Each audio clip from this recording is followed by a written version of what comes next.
Good evening, this is the Oscar expert here with Brother Bro, and it's time to predict the BAFTA awards. I want to give a little bit of an overview. I mean, last year, All Quiet got like 15 nominations, Everything Everywhere and Banshees got 10 each, I believe. What happened last year was that the BAFTAs did not align very much at all with the Academy Awards. The Academy Awards... historically so. It was an anomaly. It was an anomalous year. She said, "You're recording without me?" Yeah, she was begging to be a part of the video because she just loves the camera. The BAFTAs generally have not been great at predicting Best Picture lately. The only time they've been right in the last a lot of years is Nomadland. Well, you know, in every one of those years where like the tide turns at the last second, like with Coda over Power of the Dog, it always goes another way. But this year we're not having like a tide turning year. It's just Oppenheimer all the way. Yeah. And if you want to debate that, you can shout about it in the comments, but like I don't think there's much to debate here. You can't say that Oppenheimer won't win BAFTA because it's winning the Oscar. BAFTA loves war films. Holy shit. Oh, 1917 All Quiet. Like, oh yeah. This is also, you know, Christopher Nolan's a British man. I'm more certain that Oppenheimer is winning BAFTA than the Oscar, and it was also their most nominated film. Like,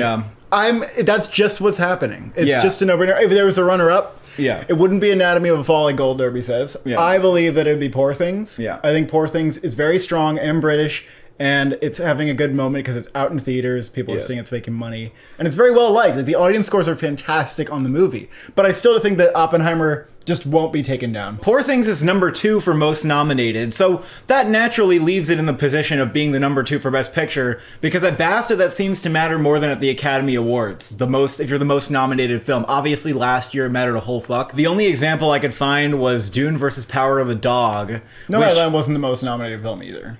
It actually was. What? Yeah, I think Poor Things is going to do well here, and it's going to pick up more awards than at the Academy Awards. Clearly the film they didn't like that much this year is like Barbie in comparison to other awards bodies. I don't think that necessarily means that we need to jump ship on every Barbie category at the Oscars except for song, even though everyone's going to do that. I mean, I get it that it missed a couple key nominations. I think the most relevant is perhaps editing, to be honest, because that seems to be an indicator overall of how much people like your movie. And actress, like that was... Actress was big. I drew a Venn diagram on a whiteboard of like Barbie versus Oppenheimer after Barbie got like fucking 18 or something Critics' Choice nominations. Obviously it's not there. And I also don't think it's winning SAG Ensemble, which makes people think, oh my god, what is it going to get before the Academy Awards? WGA is not even happening before the Academy Awards. It's not winning any acting nominations. You know, the ensemble probably won't get up on stage. PGA, forget it. Oppenheimer's doing that too. That's one of the big mysteries as far as the Oscars go right now, is how many awards Barbie's winning, and I have no clue. Barbie could still do well at the Academy Awards. I think it could still win production design, costumes,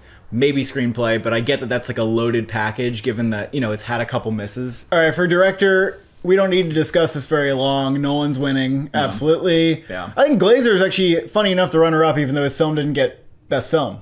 It's insane that Lanthimos isn't here, but yeah. Congrats, Nolan. Best Actress, this is kind of interesting. You know, Lily Gladstone isn't here. Yeah. So the question is Emma Stone winning for Poor Things, which, as we said, is a mega contender here. And the Oscar race is mostly considered to be between her and Lily Gladstone. But, you know, you have Sandra Hüller, who, like, you know, the fact that Anatomy of a Fall is one of their 5 films in Best Film, and the fact that she's so amazing, maybe there is a chance that she can pull a little bit of a shocker upset here. I don't think that I'm gonna go all the way to that horse. I mean, even the Golden Globes said to everybody, we love Anatomy of a Fall so much. They gave it Best Screenplay, and they still didn't give Sandra Hüller the award, and Emma Stone wasn't even there, and they still gave it to Lily Gladstone. So it would be really surprising for her to pick up this win. Emma Stone's also just more showy. And also, Poor Things is a British movie, and Anatomy of a Fall is like a French film, and I don't know like what the evidence is that like Sandra Hüller's gonna beat Emma Stone for this. Like that seems like it's a pretty big role. And there's just so much love for Poor Things right now. I just think they're going to have kind of a Poor Things fest. Best Actor. Now, you know, we know the Oscars between Paul Giamatti and Cillian Murphy. We know this.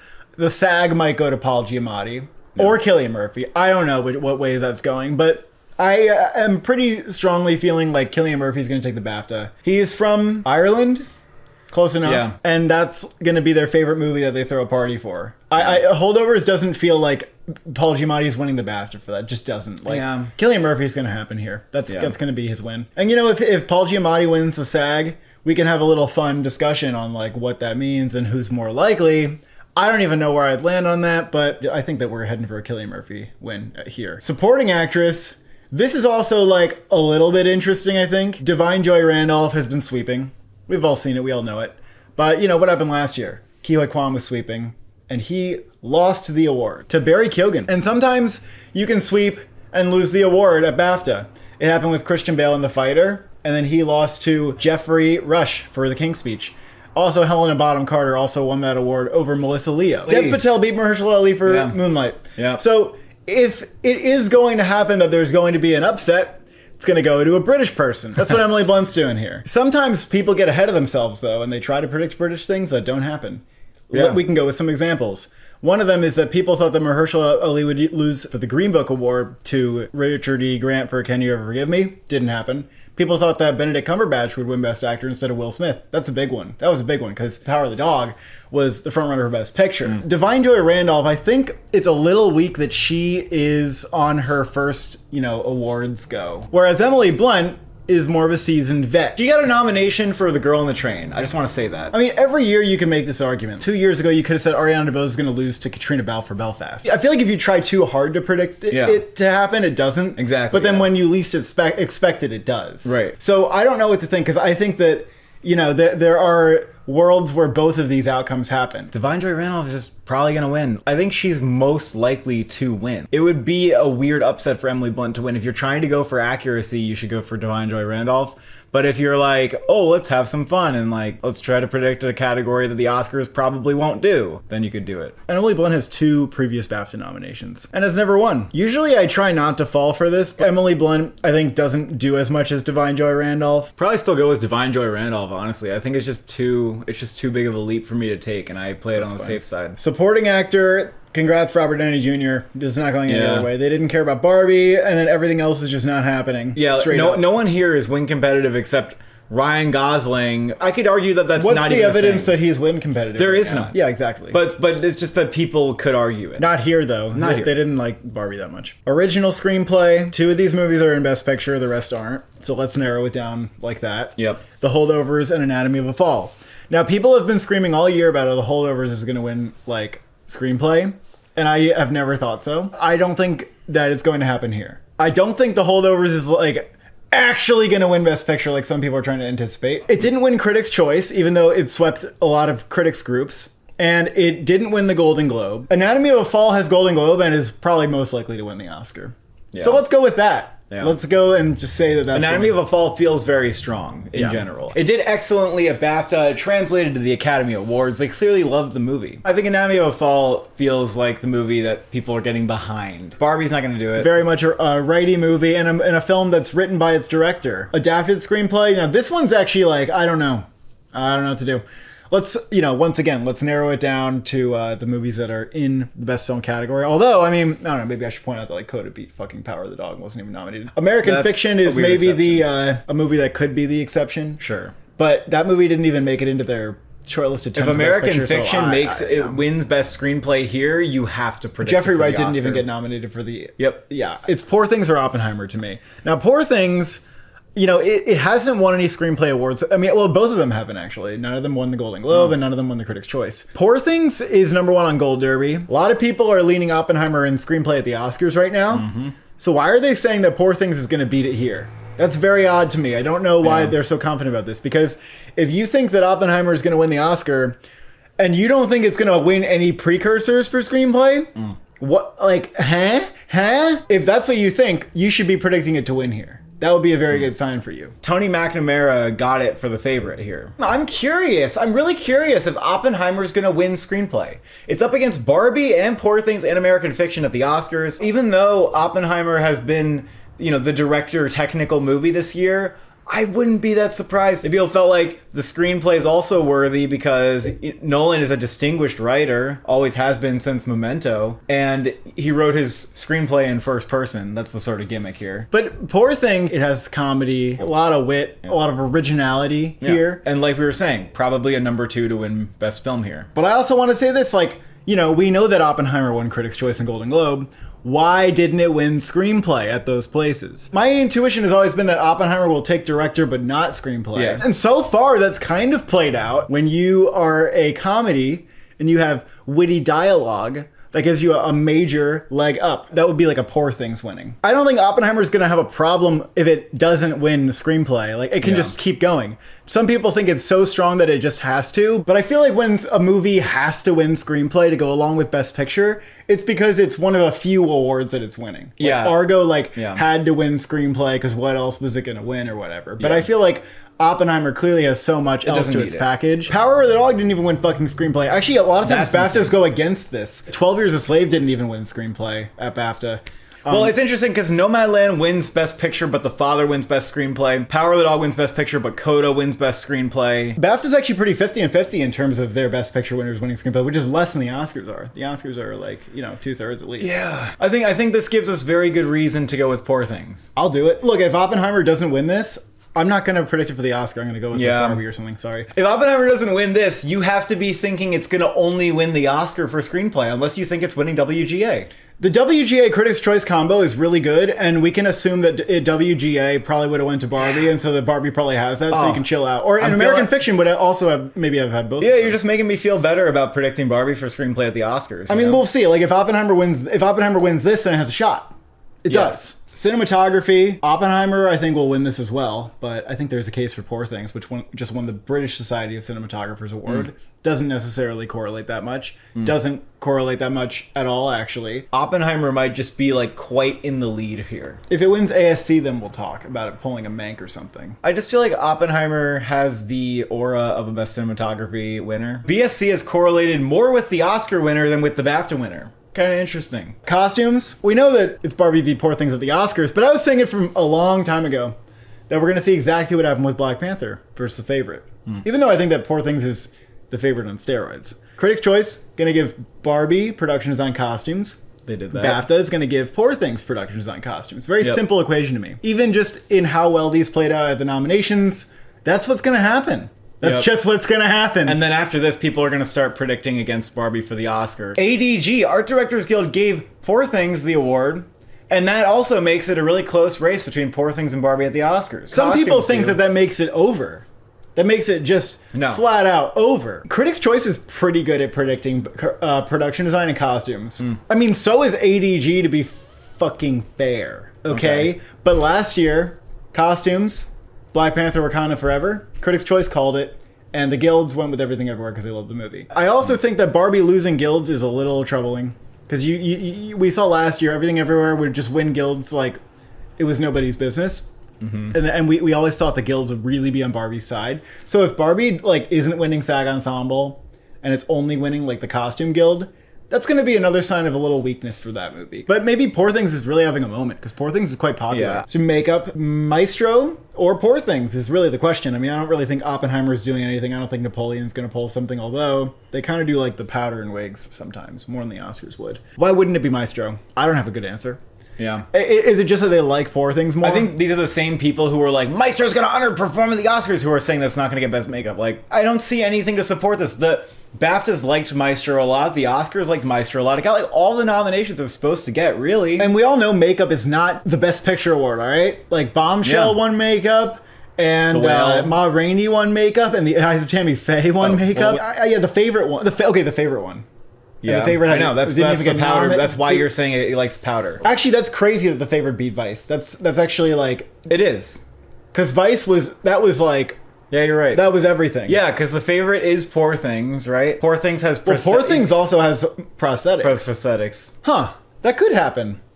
It really could. Now, if it happens, I don't care. I'm still predicting Maestro for the Oscar, fucker. Yeah, because Vice is the epitome of Best Makeup Oscar. It's that and Darkest Hour I always think of. Maestro feels that way too. I feel like Maestro is just too impressive though when it comes to the makeup, because Poor Things, I could have said the same thing about Willem Vice. Dafoe a chin. But no, bitch, they gave Willem Dafoe a Frankenstein face with a... Fine, that's it. It's not it. Bella Baxter is Bella's iconic, hair is long. Black hair, her hair is thick long. eyebrows. They used a Con Air straightener, yeah. If they want to over-award Poor Things, they can do it. Do we remember that The Favorite won 7 BAFTA awards? Well, one of them was British film. That's fine. But do we remember that? Because I thought I was being crazy to predict Poor Things to win 5. Are you going to go with Maestro still, after all we've learned? We have learned a lot. It's been a great journey. I'll do Poor Things just because of what happened with The Favorite versus Vice. Yeah, maybe I'll just go with Poor Things as well. Because I don't want to just predict down the ballot for Academy Awards. I feel like I need a healthy balance of like, maybe the BAFTAs will do this, but the Academy Awards will do something else. Best score, we're going Oppenheimer here. Any questions? You don't disagree. I don't disagree. You don't disagree with me. Best sound, we're going Oppenheimer here. You don't disagree with me. I think that Zone of Interest is the runner-up in sound. Even as interesting as that work is, I still don't think you can make that leap. Visual effects, now this is a toughy, wuffy, McGuffey category because we've never known what's happening here. There have been a lot of factors that we are trying to weigh in terms of picking the winner, and a lot of people thought we'd have a little easy, fun little answer. Yay, Poor Things made it into the category, now it can win and be really easy and clean. That's not happening at the Oscars. I mean, Poor Things is here, it's nominated. Maybe it does fucking win just because everyone's like, hey, No. I've seen Poor Things. That doesn't make sense. I don't think so either. I'm not going to do it. Guardians is not winning. Mission Impossible is not winning. Let's get that out of the way. This is between Napoleon and The Creator. Now, The Creator has always been like the big visual effects movie that everybody, it's obvious to people who've seen the movie that has some of the most interesting visual effects of the year, and it's very much in the genre of films that typically win, not just here, but at the Oscars. People think it's all right, and it kind of flopped, but there's also a narrative that everybody knows about. Even people who haven't seen it know that The Creator did an amazing thing in this, Hollywood world where it made a movie work on a lower budget. Napoleon, why the hell am I even considering this? Here's what's going against Napoleon that I think even the people who think Napoleon's winning don't need to realize a little bit. Sure, Napoleon has a couple other nominations, right? That's probably the main thing is people say, well, Napoleon's a tech contender. The branches were paying attention. They long-listed it. They short-listed it. And it was pretty successful. Do you know that the movie has a Rotten on Rotten Tomatoes with audiences and critics? Yeah. Do people not know that? Because if you want to go by, like, stats, that's a stat that I don't know how long you'd have to go to break it. Look, I'm surprised by the fact that it got 3 nominations at both BAFTA and Academy Awards, that it's like Rotten on Rotten Tomatoes with both audiences and critics. Because I would think that even if you're technically impressive, they sometimes have a hard time separating that. They can't always separate their peas from their carrots. That's not a saying, but I like to say it. But listen, even when you say the movie's technically impressive, is the first thing you think of the visual effects? I would say, like, for me, kind of. But in general, gladiatorial films don't really strike the general public as, like, a visual effects thing, right? Or historical giant period pieces. Well, like, it's 1917 one. That had it was pretty exceptional, though, in some ways. Yes. I mean... and they got the narrative out there about which part of the movie you should be giving the award to. Yeah. Now, Napoleon falling through the ice... there's that. Something about the content of the Napoleon visual effects doesn't add up to me. Listen, I've entertained this. Like, I've really thought about this. If I felt confident, there's a great opportunity to win money in the betting market for this one. Because they're not thinking it's going to happen. I just can't get there with, like, people associating it primarily with visual effects. And that's kind of what needs to happen if you're going to win visual effects and not be in Best Picture. Granted... at the Academy Awards, nothing is in Best Picture, and here, Poor Things, very weak for like a visual effects argument. Even The Creator is the one movie in this category that has no other nominations. Oh, Guardians doesn't have one either. Yeah. Generally, to win visual effects, you want to be a movie that's in the Best Picture category, or at least a movie that's, generally considered like, top 15, or something that people have seen who are like in the awards know. Or just, I guess the other example is The Jungle Book, which was just such a huge blockbuster that everyone has seen it anyway. The point, overall, this year, weird for visual effects. Given the genre, and because I associate visual effects with it, having not even, like, seen the movie, I feel like The Creator is probably the most likely to win. But is it a problem that nobody has seen it? Because we're talking about everybody in the Academy voting on this award. Yeah. VES is going to give it to The Creator because they care and they look at the work and they've seen it and they're going to know. From what I know, everyone who's seen The Creator tells me that they'd vote for it, but I just don't know if everyone's seen it. Yeah. And then that's a problem. Now, Napoleon, I feel like more people have seen it. Poor Things the most visibility. I should be shocked if Poor Things won just because of that. BAFTA gave it to Star Wars Force Awakens, Blade Runner 2049, Interstellar. They like their ships, they like their space stuff. That's what The Creator is. Whatever wins this, though, I probably would predict for the Oscar. It would be so interesting if Napoleon won. It would be really that would make me think. I'll go with The Creator because it seems like the most simple. Best casting. This category has been weird. The winners have been Joker, Rocks, West Side Story, and Elvis. If the winner this year is Killers of the Flower Moon, then it will be the first SAG Ensemble nominee to win the award. We didn't even talk about the casting category at the Oscars, did we? We didn't even talk about that. No. That's happening. It'll probably look very different from BAFTA because this is decided by jury, but there's still something interesting here in that, like, I think that they are looking for a mission here with the casting, where Rock's clearly, like, that casting director, who apparently also did After Sun, is, like, well known for, like, going out and scouting new talent. West Side Story scouted a lot of new talent. They went on a whole search for Rachel Zegler. Elvis, Austin Butler was like, what a find. That's kind of like Elvis and Joker put them in a category. Well, together. Joker feels like, you know, I mean, that is quite a find. I mean, it's not like a find to do Joaquin Phoenix. So I feel like that doesn't fit in as well. It's probably like, oh, that's the true. director Joaquin knew about Phoenix it. was like, okay, the director, chooses to cast him, but like Austin Butler is probably a big talent scout. So here's what I think. I mean, when I look at this category, I honestly lean towards Killers because you think about the casting of like Native American talent. They actually had to like cast real Osage people. And there's just a big cast overall. How to Have Sex, I mean, that's a lot of new talent. All of Us Strangers is number one on Gold Derby for some reason. It's a little There's bizarre. 4 people in it. It's There's a little 4 bizarre. people in that movie, and they're all extremely good. But I do think that's just not going to happen. The Holdovers, maybe that could win. Paul That's like Giamatti a was maybe. probably in mind the whole time, but like Divine Joy Randolph, that made that her breakout role. And Dominic Sessa, that was like, you know, a first role. Yeah, Holdovers, I think there's an okay argument for. Anatomy of a Fall, like, I would love to see it, but it feels a little unconventional. But I don't even know if, like, oh, is there a new find in this movie is the right way to look at it. There could be a few different ways to think about it, but I think overall, you could have any kind of narrative. The other factor that applies to 3 out of 4 of these winners is they're filling roles that are like pre-existing. Joker and West Side Story, like, people are familiar with what those characters and who they are. And Elvis is a real person. Killers of the Flower Moon, you are casting people to play real people. Now, they're not recognizable people, so I don't know if that's any different. Maybe it's an arbitrary pattern, but it's still been working. If you follow, like, how this category is unlike SAG, you tend to win big. Sure. Now, last year, we thought Everything Everywhere was going to win this category. Yeah. And that would have had a very good narrative, too, because the whole casting was, like, the narrative that made it won Best Picture. The pattern for nominations has been 1 film from SAG Ensemble gets in, 3 films from the Oscar Best Picture get in. Yeah. Last year was 4, though. I got 4 out of 5 in this category by following this thing. All right? Yeah. Maybe I'll go with the Holdovers, like, just to be consistent. Because this is not nominated for SAG Ensemble. Oh, I see. Going against right? SAG Ensemble is how we did very well in this category, predicting it. Is it not interesting, though, that Elvis and West Side Story and Joker all won acting awards? Yeah, but what's going to win an acting award from the lineup this year? Divine Joy Randolph is the only one that we think is happening. Yeah, she might win. I'm going to pick the Holdovers here. You're going to go with the Holdovers? Yeah, I got to follow my anti-SAG rule. Weird. It's just weird enough, you know? Test. 1 to 2 noises for Holdovers, more than 2 noises for Killers. 1 noise. 2 noises. 3 noises. That was such a good vibration. Yeah, I'm like suggesting it by like touching her more. So we're gonna forget what Tess said because she's not very credible. But she is cute. She's cute. Yeah, I'll do Holdovers. Yeah, You will. I'll because I want it because the one trend here is that it's fucking weird. Yeah, that it feels wrong. The only thing to latch onto is that it feels wrong. Except Rocks kind of makes sense. That's like that makes more sense than anything else. Documentary, 20 Days in Mariupol is going to get this, and I'm just now realizing that this is 1 out of 5 with the Oscar. And this film won the DGA. It's just winning stuff. It's going to happen, and it's happening. And you agree with me. Documentary, they love to go with the narrative, and people want to support Ukraine right now. Foreign film, we got Zone vs. Anatomy. Zone of Interest has 9 nominations, but it don't got Best Picture. If it did have Best Picture, and they were both in Best Picture, I might even say Zone of Interest because, you know, it seems to be, you know, in a hot place right now because it just came out. I guess not in the UK though.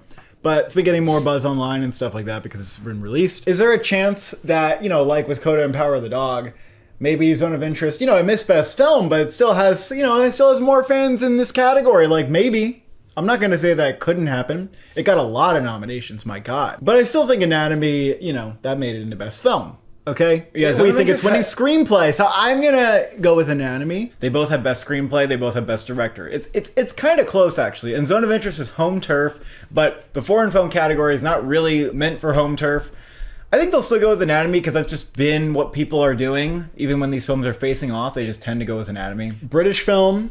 You know, again, we'll go. I'm not going to do anything crazy here. We're going to go with the movie that makes the most sense. Poor Things is like the biggest contender in the category. And the favorite one. The only one in Best Film. So, the favorite one, British film, too. You know, bye. Yeah. Rising Star. First of all, the person who's least likely to win is Io Edebiri. Sophie Wilde is Australian, yeah? So she's not going to win either. And we're just talking. She's the least likely because she's not British, right? Yeah, that's what I'm gonna say. It's always British. You gotta be British to win the category. You gotta be British to win. That leaves Mia McKenna Bruce, Phoebe Dynevor, and Jacob Elordi. Now, one of these people is nominated, the other aren't. They liked Saltburn. This is voted by the public. Jacob Elordi has more star power. Now, sometimes this goes to people that I don't know, but I think that Jacob Elordi is going to win. Especially with the nomination here, and he was in 2 films. I think this is kind of a done deal. And that is it. So we're really predicting Poor Things and Oppenheimer take like all the awards. Yep. I'm like okay with that. That they sounds don't, right. Wait, they don't even have a song category. So Barbie's just not going to win anything. No. Hey, Barbie could be this year's The Whale. The Whale didn't win anything at BAFTA. Elvis won all the BAFTAs. The Whale goes into the Oscars, no wins, right? At BAFTA. Elvis has all the wins. People predict Elvis for like a bunch of awards.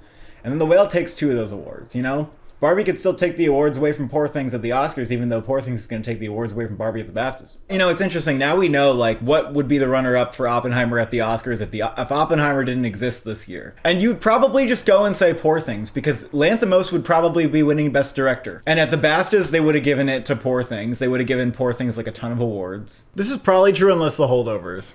Yeah. Thank you for watching. Thank you for subscribing. Which category do you think you might scream the most at this Sunday?